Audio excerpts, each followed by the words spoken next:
और कई लोग तो ऐसे हैं उनको आज तक हनुमान चालीसा पढ़ना नहीं है, आज तक कोई चालीसा, चाहे गायत्री चालीसा हो, लक्ष्मी चालीसा हो, शिव चालीसा हो, पढ़ना ही नहीं आती। बस बैठ गए भगवान के सामने और पढ़ लिया आसन लगा के। नहीं नहीं नहीं, चालीसा पढ़ने का भी एक नियम है। अगर कोई लक्ष्य लेकर पढ़ रहे हो तो उसका एक नियम है। पूरी जिंदगी पढ़ते रहोगे तो भगवान की प्राप्ति नहीं है, पर लक्ष्य लेकर अगर पढ़ा है आसन से, जिस भगवान की चालीसा पढ़ रहे हो उसकी मूर्ति या उसका फोटो आपके सामने होना चाहिए। एक घी का दिया, अगर हनुमान चालीसा पढ़ रहे हो तो या तो घी का दिया जलाओ, वो भी गाय के घी का हो, भैंस के घी का मत जलाना। हनुमान जी कभी प्रकट नहीं होंगे भैंस के घी से। घी का दिया लगाइए अगर चालीसा का पाठ कर रहे हो हनुमान जी का। और बहुत ज्यादा संकट है, बहुत ज्यादा परेशानी है तो हनुमान चालीसा का पाठ करो तो तिल्ली के तेल का दिया लगाओ, काली तिल के तेल का दिया, तिल का तेल का दिया हनुमान जी के सामने आसन बिछाकर।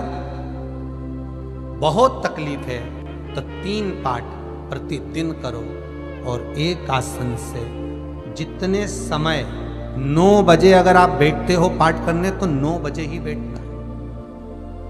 11 दिन तक प्रतिदिन 3 पाठ रोज करो। एक पानी का लोटा, कलश, तांबे का जल अर्थात तांबे का लोटा हो, स्टील का लोटा हो, तुम्हारे पास जो कलश हो उसमें जल भरकर, एक सिक्का उसमें पटक कर, एक लौंग पटक कर प्लेट से ढक कर रख दो और प्रतिदिन बस टाइम पर बैठकर पाठ करो।